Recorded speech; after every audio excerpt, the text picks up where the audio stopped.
Welcome to Nutty Buddy Sports.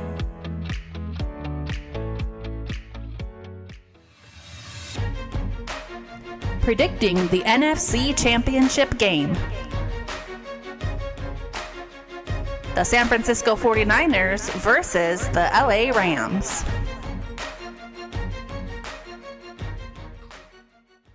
Okay, the 49ers will win. Let's see, if get pressure with the front four and then get Deebo Samuel going early and often. I just feel like Stafford, he's actually pretty good under pressure. I said on the podcast the other day, he's actually ranked first in the NFL. That was a lie. I thought I heard that on TV. It was sixth. He's actually sixth when he faces pressure. He's the sixth best quarterback in the NFL, which is still pretty good. But I feel like if they can get pressure with their front four, believe it or not, Matthew Stafford can make mistakes. And they can force him into making mistakes. In fact, the two times that they played the Niners, Stafford threw two interceptions in both games, including a pick six. So get to Stafford and make them make mistakes, and they can win this game. And obviously, Deebo Samuel, in the two games against the Rams this year, he had 226 yards with 3 touchdowns against the Rams total. So again, get him the ball and you'll win games. Anything to add? Anything else we're looking forward to in this game, guys? Yeah, I'm looking forward to Garoppolo hopefully playing like an actual quarterback and scoring some touchdowns. Even though you said that if he scores a touchdown, they're not going to win. But him and Kittle, I would like to see them get going, because even though Kittle is this amazing tight end who's great at catching and running after the play, and blocking is another big thing, that's not what I want to see him do. I want to see him be involved in the offense. So get him the ball more as well. That's my biggest thing. Get Kittle going. I like it. And that's actually a pretty good one, because actually I was looking at Kittle's stats against the Rams. He does not put up numbers on the Rams, at least the last 2 games. So, getting Kittle going will go a long way to help the Niners win. Anything else, Ryan, or any thoughts? I hope Deebo unlocks a subset of like receivers playing running back more, because if you flip it around, a running back playing receiver is not uncommon. Like, how often was Aaron Jones split out? He had like 150 yards receiving. So he's basically doing what Samuel does, but he's listed as a running back. So it's not uncommon, but Samuel's literally like the only wide receiver other than Cordero that kind of does this stuff. So maybe we'll see more guys like that kind of have a dual position. Yeah, and I like that Kyle Shanahan like just knows, hey, I need to get my best player the ball. Like, I don't need to just try to pass it to him. And I thought, like, in contrast, I felt like not to bring it up, but like Matt LaFleur could have done a better job of getting his guys the balls on like jet sweeps and handoffs or whatever. He didn't, they didn't try any of that, where I feel like that's where Kyle Shanahan, like as a head coach, just, hey, let's get my best players the ball and let them work. I like that. So I'm with you there. More teams should do that. Well, and it kind of eliminates Ramsey probably some if you're motioning Samuel all the time and handing him the ball. Like, you don't have to rely on Samuel beating him one-on-one down the field. Even though Evans did that on that one play, that was a pretty sweet throw by Brady to Evans. But I think it makes it harder for Ramsey to take like one side of the field away. No, that's a good point. Yeah, I like that. Anything to add, Travis? You think Ramsey's just going to strictly cover Samuel this whole game, or is he going to be going off of him and Kittle most of the game? Because they said in the last game that, well, we already knew this, but Ramsey likes to obviously cover the best wide receiver, and he looks forward to an actual like stud receiver, because if he's covering someone who's not that great, he gets bored out there, and he's not as into the game as much as what he should be. So like if he's covering like a Mike Evans or a Samuel all game, you think that's gonna jack him up a little bit so that he's got to play to what he hypes himself up to be all the time? I would say that would be smart. But I would almost put him on Kittle personally. Like I'd have him cover Kittle, not Samuel. I feel like he struggles with like the more smaller, shiftier wide receivers. And I think he's physical enough to cover Kittle, but he might be on Samuel the entire time. I don't know. What do you think, Ryan? I think the 49ers win if they're playing the Packers in the playoffs. That's fair. That's fair. Okay, you guys ready to move on? Sorry, Okay, let's It's go all right, with Right. I still got the Bengals. Okay, I'm not as crushed as what I should be. okay, the Rams win if number one, they protect Matthew Stafford. They've allowed in the 2 games they met with the 49ers 7 total sacks, including 5 in the last week that they played in week 18. They need to limit mistakes, so no interceptions, Matthew Stafford. 0, none, don't want it. Not having it. No 4 fumbles, team. No 4 fumbles. We're done with the fumbles. We got it all out of the way. Hold on to the ball. Okay, that's your job. And then finally, don't coach scared. I don't want Sean McVay, if they get up by 20 points or whatever, to be like, oh, we're good. Let's just sit on the ball for a whole half. I want them to pour on the points if they can. So that is what I think the Rams need to do to win. I think Odell. Go ahead, Travis. Oh, I was just gonna say I don't know how we haven't even talked about him yet, but Odell being involved is gonna be key for the Rams because when he's involved, they play way better as a team. Because Cooper Kupp, I still don't know how he gets open all the time and people aren't double teaming him, whatever. But he's still open all the time, but that leaves Odell with one-on-one all the time. And I mean, he's proven that he's still got it, even though people said that he's washed, but he's proven that he can still do it. So I think they need to get him involved. He doesn't have to have a huge game, but just make sure that he's active and it looks getting like the ball to him. Yeah, it looks like him and Stafford have some chemistry. Just the last couple of games, they've been doing good at connecting. Ryan, what do you think of that? I was just gonna say Odell, and then Travis did. I think he needs to ball out and show up. That's why they brought him in. And then protecting Stafford is Whitworth supposed to play Bengals legend? Is Whitworth coming back or is he out for this game? That I don't know. Okay, yeah, he's their left tackle. So that could make a difference in the game if he plays or not. But I thought they protected him pretty well against the Buccaneers. I didn't notice a ton of pressure. Havenstein was blocking Barrett. They highlighted that during the game pretty well. Maybe you watch the Rams more. I don't know exactly what you mean by don't coach scare, but you think McVay always goes conservative when they have a lead?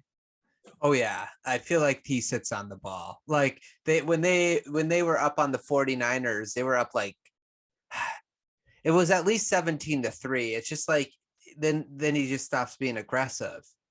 Like I mean, to me, Sunday was a prime example. It's like you run the ball 24 times. You average 2 point whatever yards a carry, and you're just kind of like content with this lead you have. Now, granted, 4 fumbles doesn't help, but at the same time, it's like, well, stop handing it off to the guy that that can't run the ball, more than 2 yards, and maybe he won't fumble the ball. Like, you know what I'm saying? Like, just let Stafford pass. I feel like, I don't get it. I feel like even Kyle Shanahan and Matt LaFleur do the same thing. They all kind of like just sit on leads sometimes, and I don't get it. So I guess my concern is the Niners just shut down Dallas pretty much in the first game and then Green Bay. So they got a good track record of stopping good offenses. So, and then also where's Michelle at? Wasn't he doing pretty good and now Akers gets all the carries, or what's Well- going on with that? Well, that's what blows my mind, and this goes back to the coaching. Is like after Akers fumbled the first time, and they're just trying to kill clock. Why not give it to the guy who hardly ever fumbles? Like Sony Michel, I think has like 2 fumbles his entire career or something like that. Yeah, no, I don't know why they're not putting him in there. That it surprises me. Yeah, I don't get it. So All right, we'll talk to your buddy Sean and get this figured out. I will talk to Sean McVay right now. But yeah. Anything else, guys? No. Is it prediction time?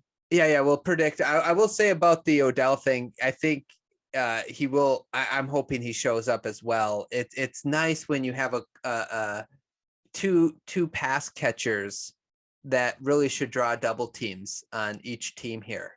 Isn't it nice when you have 2 pass catchers that can run routes and get open? Is this a You don't Green have- Bay reference here? Oh yeah, for sure. I just like all the like it's so like you say, well, how does Cooper Kupp keep getting open? It's because it's hard to double Cooper Kupp when you have Robert Woods early on this season running around, and now you have Odell running around. Like it's just hard to do that. You can't double him every play because you leave the other guy open. So anyway, it's You mean you're nice. supposed to have more than one good wide receiver on a team? That doesn't make sense to make a championship run at all. No, I know. Isn't it? It just doesn't make sense, I guess. I guess Okay, I think what's sad is Jefferson would probably be the Packers' second best receiver. And he's Yeah. not the Rams. Yeah, and Higbee, like he should be in there somewhere, right? He would probably be their second best pass catcher, and he's their tight end. Anyway, moving on. Let's go to our predictions. Okay, so the San Francisco 49ers, we have Shannon and Chris. Travis, I didn't get a comment from you beforehand. So who do you have in this game? I am going to take the San Francisco 49ers. Even though if the Bengals play them in the Super Bowl, I don't think the Bengals can beat them. I think they have a better shot at beating the Rams. How But dare you? That's I'm like picking the 49ers. that's like a backhanded compliment. Like, I hope that the Rams get there because the Bengals can beat the Rams. You're the worst, Travis. Okay. X Factor? X Factor would be Garoppolo playing like a legit quarterback. He's got to play. I don't care about your stat about it. He hasn't thrown a touchdown. They never lose in the playoffs. He needs to throw a couple TDs this game. Oh, it's not just playoffs, Travis. They are 9-2. He has a career record of 9-2 when he doesn't throw a touchdown. I don't get it. I don't either. Did you say score? No, we'll go 24-20. 24-20. Okay, perfect. Okay, so let's get into the Rams. Everybody else picked the Rams, including Ryan and Nutty Buddy, which is the other Ryan. So Ryan, do you want to tell me why the Rams are going to win this game, your X factor and score? I think the Rams win because of the difference in quarterbacks. I do think Stafford played really well against the Buccaneers, and also against Arizona. Actually, he played well too. So I think that's going to be the difference in the game. The X factor is turnovers. They can't. That's what turned that 49ers Packers game when Lewis fumbled. The Packers were dominating going up and down the field. He fumbled, and the Packers kind of crumbled on offense after that. So the Rams got to not give the 49ers any turnovers. And then Travis also said that Mark Andrews was an average tight end. So I just wanted to get that in there. That's great. That's great. Ryan, remember the Bengals won the division, so yeah, that's true. That's fair. I'm also picking the Rams. I'm very nervous about this game, though. I don't think it's going to be like the Chiefs. I feel way more confident in them winning than the Rams. let's go Matthew Stafford. That's all I got to say. I think the X factor in this game, we talked about him a little bit, has to be Odell. I think that if he can make a couple big plays, which he has been, it's going to go a long way of helping this team. I'll also say Cam Akers, don't fumble the football, please. Like, he's an X factor as well. Just hang on to the ball. I don't care if you average 2 yards a carry, just don't fumble the ball. You think if he fumbles again, he gets benched like the rest of the? He better. I hope you so. would think so, because it's what? How many times in the last couple games? Three, right? Yeah, it'd be 3. That would be smart. I don't think the X factor would be the crowd. Wasn't the last time it was in LA, there was like more Niners fans there than Rams, just because they all flew down or drove down and bought a bunch of tickets. Well, that's because all the season ticket holders are like rich people that don't like going to football games. So they sell them. And then the 49er fans buy them and get in there. So it was funny because there was a story that Andrew Whitworth's wife sent out a tweet or a social media message, basically like, if you're not going to go to the Rams game, we will buy your tickets. Do not sell them to 49er fans. So there's this it's known that for the Rams, there's no such thing as home field advantage, which is really sad, actually, considering how that they're one game away from the Super Bowl. Yeah, because the Chiefs are going to get a bump from that probably. Oh, but in this sure. game, it's not. I don't think it's going to make a difference for the Rams at all. Yeah, I agree.